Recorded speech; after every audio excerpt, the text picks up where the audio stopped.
Bonjour, Hors Normes réalise les interviews des candidats et candidates pour le premier tour des élections municipales de Strasbourg. Elles seront visibles sur hors-normes.fr et nos réseaux sociaux. Par ordre de tirage au sort qui sera donné par un huissier de justice, vous pourrez les voir sur ces canaux de diffusion. Le principe, c'est un quart d'heure sans montage, sans aucun autre artifice. Et les 4 candidats répondent à nos questions avec Patrick Adler, qui est directeur de la publication. Bonjour Patrick. Bonjour Jean-Luc. Jeanne Bersagnan, bonjour. Bonjour. Merci d'être venu jusqu'à nous pour cette interview. Il y a un point que je voudrais éclaircir avec vous. J'ai lu que votre priorité des priorités, mais la vraie priorité, c'est la déclaration d'urgence climatique. Vous citez également d'autres villes qui l'ont fait, Paris, Barcelone, New York, avec des points de suspension, d'autres l'ont peut-être fait aussi, ainsi que le Parlement européen. La déclaration d'urgence climatique, concrètement, c'est quoi? Écoutez, c'est prendre en compte la mesure de l'urgence qui est devant nous. Moi, je crois qu'on a perdu beaucoup de temps. Alors c'est vrai qu'on parle beaucoup plus d'écologie que ces dernières années. C'est d'ailleurs au cœur du débat et des thèmes de ces élections municipales, et c'est une très bonne chose. Mais moi, ce que je constate, c'est qu'en termes d'action concrète, on est encore très en deçà de ce qui est nécessaire. Aujourd'hui, je donne un exemple, l'Eurométropole a voté à l'unanimité un plan climat, avec des objectifs ambitieux à l'horizon 2030. C'est très bien. Et là-dessus, il y a finalement consensus.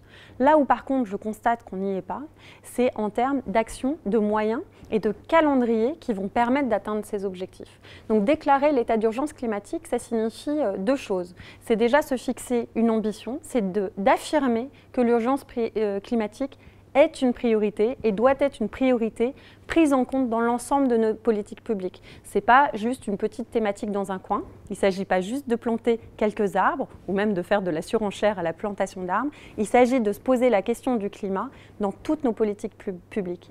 Et l'autre question de cette déclaration d'état d'urgence climatique, c'est une question démocratique. C'est de le faire avec l'ensemble des acteurs du territoire, de le faire avec les habitantes et les habitants, de le faire avec les entreprises, le monde économique, de le faire avec l'ensemble des forces vives du territoire. Vous dites aussi que vous allez doubler la part, vous allez permettre de doubler la part des emplois dans les structures de l'économie sociale et solidaire. Alors j'imagine que ce n'est pas la future maire de Strasbourg que vous envisagez d'être qui va financer tous ces emplois-là et les mettre à la disposition de ces organismes. Comment vous envisagez d'aider ces structures-là, concrètement là aussi? Peut-être avec des moyens financiers? Comment ça se passe? Aujourd'hui, il y a des politiques en matière d'économie sociale et solidaire qui sont co-construites entre les collectivités et les acteurs, notamment la Chambre régionale de l'économie sociale et solidaire. Les emplois de l'économie sociale et solidaire, ce n'est pas forcément des emplois qui sont financés par la collectivité. Ça peut l'être, mais ce n'est pas forcément le cas. C'est vrai que spontanément, on peut penser à des structures d'insertion par l'activité économique. Vous envisagez de donner un coup de pouce? Mais l'espace, alors on le fait déjà, hein, l'Eurométropole aujourd'hui, dans son plan de développement économique, accompagne déjà et soutient un certain nombre de structures, notamment les chantiers d'insertion, par exemple, en complément de ce que peut faire le département. Mais développer l'économie sociale et solidaire, ça va bien au-delà de ça. Et là où la ville et l'Eurométropole peuvent avoir un très grand effet levier, c'est notamment sur leur marché public. Elles le font déjà, c'est-à-dire qu'elles intègrent des clauses sociales dans leurs marchés, par exemple les marchés de travaux, les marchés de construction. Mais on peut encore aller plus loin. On peut mettre en place des marchés réservés et on peut systématiquement, pour tous les projets de la ville ou de l'Eurométropole, j'allais dire, intégrer cette conditionnalité qui va permettre aux acteurs de l'économie sociale et solidaire, pas forcément d'être subventionnés pour le faire, mais tout simplement d'avoir accès à ces marchés. Patrick va vous poser des questions, notamment sur la lutte contre la pauvreté. Voilà, qui prend une place importante dans votre programme. Et notamment, j'ai lu que vous prévoyez donc 500 places d'hébergement pérennes pour les sans-abri, plus un accompagnement social. Ma question, elle est simple, c'est où vous allez faire ça et comment ? Alors, cette mesure, elle a été travaillée dans la ville par un collectif citoyen qui s'appelle le Labo Citoyen. J'ai sur ma liste plusieurs personnes qui sont issues de notamment de, numéro de, 2, de le ce porteur collectif, principal. notamment mon numéro 2, Siamak Agababaye. Et cette mesure de création des 500 places d'hébergement d'urgence, elle a été étudiée, elle a été expertisée. Et ce qui est intéressant, c'est qu'elle est travaillée aussi avec des structures qui déjà agissent dans la lutte contre la précarité. Donc il ne s'agit pas là non plus de faire à la place, il s'agit plutôt, là aussi, d'accompagner un dispositif. L'idée de ces 500 places, ce n'est pas de les ouvrir tout en même temps, c'est de lancer des appels à projets par tranche de 100 places d'hébergement et de lancer cet appel auprès des associations locales de solidarité et de lutte contre la précarité. Donc, sur la réponse au où, ce sera là où c'est le plus adapté. En fait, ce qui nous intéresse, et c'est pour ça qu'on va le travailler en finesse avec les associations, c'est de répondre aux besoins et de regarder quelles sont les personnes concernées. On a mis notamment dans ces 500 places qu'il y en aurait 50 qui seraient dédiées aux femmes victimes de violences, parce qu'on sait qu'il y a un enjeu dans notre ville à répondre spécifiquement à l'accueil et à l'accompagnement de ces femmes et parfois de leurs enfants qui sont des co-victimes. Pour terminer sur ce point, je voudrais juste vous demander une précision. Le global de 500 places d'hébergement, il va se jauger, se juger définitivement à la fin de votre premier mandat ou il y a un...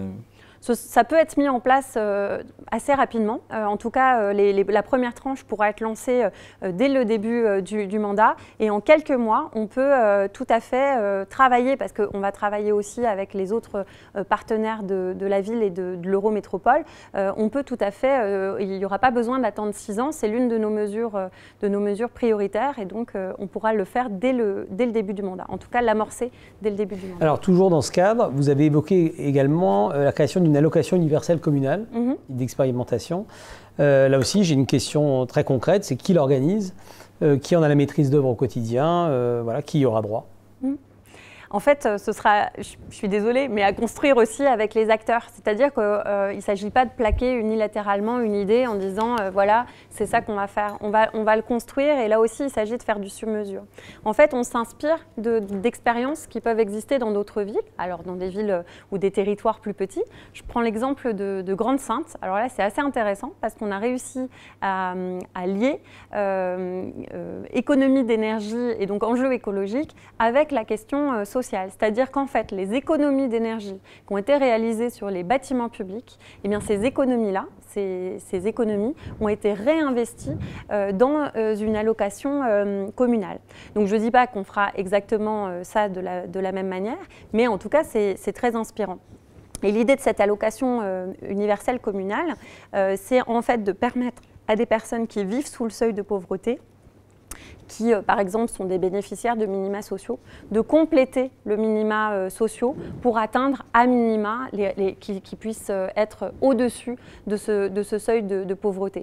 Donc c'est une sorte de, j'allais dire, de coup de pouce de la ville qui permet là aussi de réaliser avec un accompagnement social qui permet d'être un tremplin pour une réintégration dans la vie de la ville et dans la vie active. Sur le comment et pour qui, là aussi on souhaite le monter spécifiquement avec les acteurs du territoire. Il y a plusieurs solutions possibles. C'est soit de prendre un quartier, par exemple un quartier prioritaire de la ville, mais on préfère a priori travailler plutôt sur différents publics cibles, voilà, puisqu'il s'agit d'une expérimentation. On tourne une page dans cette interview, on en est à peu près à la moitié du temps qui nous est imparti, mais oui, ça va vite. Avec la politique du logement. Alors s'il y a une politique qui paraît être bien mise en place pour vous, c'est bien celle-ci, parce que dans votre liste, en numéro 2, vous avez le responsable de ce secteur, jusqu'à présent en tout cas, au sein de l'Eurométropole, et en numéro 6 ou 7, je ne me souviens plus, Alain Youn, je parle de lui, au 8e, pardon, au niveau de la ville, les gens en charge de ces secteurs-là. Tout le monde s'accorde à dire que la ville de Strasbourg a besoin de 3000 nouveaux logements par an, dont 1700 logements sociaux. C'est un chiffre qui circule, qui, à ma connaissance, n'a jamais été démenti. Est-ce que vous envisagez d'en faire plus?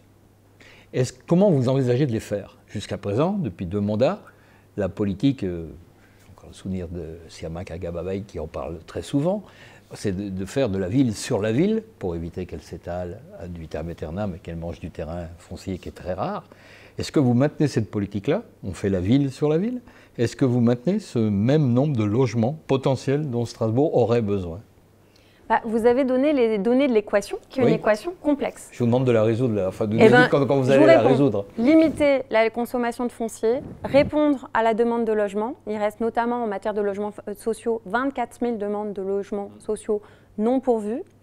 répondre aux besoins de végétalisation de la ville pour avoir une ville qui soit respirable, agréable à vivre et surtout dans laquelle on ne cuit pas par plus de 40 degrés l'été.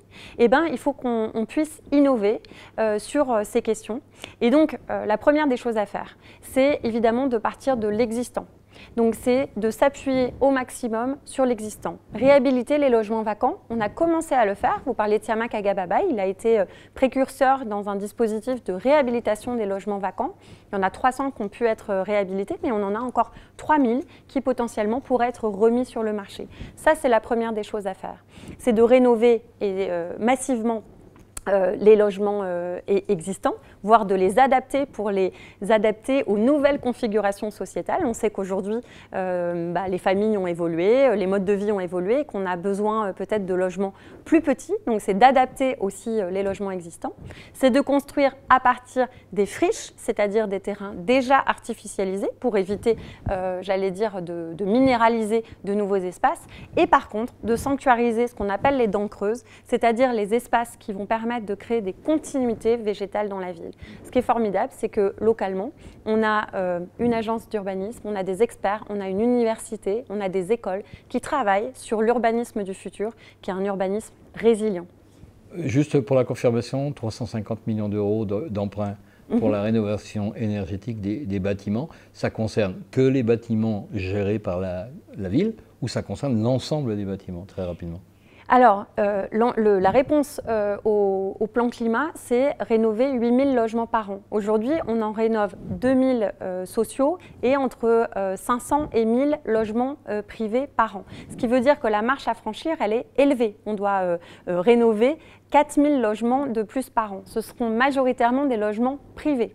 Donc l'idée de ce grand emprunt pour la transition écologique, qui concerne à la fois la ville et l'Eurométropole, c'est de créer un effet levier. On envisage la création d'une nouvelle société d'économie mixte qui soit dédiée à cette question précise de la rénovation énergétique. Ça permettra de réduire la consommation énergétique des bâtiments, de réduire les charges, mais aussi de créer de l'activité économique et des emplois localement. Il nous reste moins de 5 minutes. On va parler dans ces 5 minutes de santé, de tourisme et aussi de culture. On va essayer de faire rapidement. Alors, sur la santé, vous prévoyez la création d'une maison urbaine de santé dans chaque quartier. Alors, ça en fait combien? Quels sont les professionnels qui vont y travailler? Ça ferait 14 maisons urbaines de santé. On n'y est pas encore. Alors, j'ai sur ma liste Alexandre Fels, qui est adjoint à la santé et qui travaille depuis ces dernières années sur l'accès et l'amélioration de l'accès aux services de santé. On sait que dans notre ville, qui est une ville malheureusement où il y a encore beaucoup d'inégalités, eh bien, les inégalités sociales, ce sont notamment des inégalités sociales de santé. Et donc là, on a un enjeu fort à créer justement, à améliorer cet accès, alors par des maisons urbaines ou au moins des centres qui vont permettre dans la proximité de se soigner à des prix abordables. Donc c'est un travail à continuer de mener avec évidemment l'agence régionale de santé, avec ça, il faudra trouver les professionnels pour y travailler. Et les autres partenaires, mais comme on l'a fait, je dirais, ces dernières années. C'est la déclinaison moderne des anciens dispensaires, il y a 50-60 ans? Ce sont les maisons urbaines de santé avec effectivement différents services qui sont mis à disposition des personnes et en priorité des personnes les plus vulnérables. Sur le tourisme, très rapidement sur le tourisme, vous prévoyez le développement d'une politique touristique responsable en direction de tous les quartiers de Strasbourg et des communes de l'Eurométropole, en particulier pour le marché de Noël. Concrètement, là aussi pour l'hypercentre, quels sont les 3 ou 4 changements importants que vous prévoyez en direction de tous les quartiers voilà. Vous évoquez la question du marché de Noël, ça a fait l'objet d'autres débats. Moi, je pense qu'aujourd'hui, l'exaspération ou les crispations qui sont liées au moment du marché de Noël étaient beaucoup liées aux mesures de sécurité et notamment au checkpoint qui a resserré la pression sur le centre-ville et du coup généré des difficultés d'accessibilité. Donc l'idée, c'est de relâcher la pression sur le centre-ville, de négocier avec la préfecture un allègement de ces dispositifs de sécurité à l'entrée de l'ellipse insulaire, avec peut-être des animations un peu mieux réparties sur le territoire. Ça permettra aux différents quartiers de Strasbourg d'en bénéficier. Et du coup, moi, c'est ce que j'espère aussi, c'est qu'on fasse de ce beau marché de Noël un moment qui soit agréable pour les visiteurs, mais aussi pour les habitantes et les habitants. Une question sur la culture. Vous prévoyez une mission d'information, je lis votre programme, hein, entre guillemets, une mission d'information et d'évaluation sur le bâtiment de l'Opéra dans une dimension transfrontalière. C'est intéressant ça. Est-ce que vous envisagez de rénover l'Opéra sur site, sachant que des études comme ça, il y en a plein, et qui disent toutes la même chose, c'est quasiment impossible de faire un opéra moderne sur le site actuel. Je ne parle pas de l'utilité d'avoir un opéra au centre, hein, c'est un autre débat. Ou est-ce que vous envisagez, en coopération avec elle, par exemple, ou peut-être l'Ortenau, le district, l'Eurodistrict, etc., de créer un nouvel opéra à Strasbourg? En 30 secondes, si possible. En 30 secondes. Moi, ce que je souhaite, c'est qu'on ne laisse pas ce sujet sous le tapis. Donc, cette mission d'information et d'évaluation, elle permettra de relancer des études et des auditions avec l'ensemble des partenaires, de regarder évidemment les dimensions techniques, les dimensions juridiques et les dimensions financières ça existe, de ce on sait que ce n'est pas possible sur le projet actuel. Mais aussi, au niveau culturel, de travailler en synergie, en complémentarité et en coopération avec les autres villes du Rhin supérieur. Donc, aujourd'hui, il n'y a pas une réponse. Moi, je souhaite là aussi que cette réponse sur l'opéra, que je ne souhaite pas encore une fois laisser sous le tapis. Je pense qu'on a suffisamment attendu, il y a des problèmes de sécurité. Emparons-nous de ce dossier pour trouver les solutions d'avenir avec l'ensemble. Vous verriez inaugurer un nouvel opéra dans 3-4 ans au bord du Rhin, par exemple? Ça me paraît, dans le cadre de ce mandat, ça ne me paraît pas réaliste. Merci d'être venu jusqu'à nous, Jeanne Barséguian. Merci. Merci beaucoup à vous.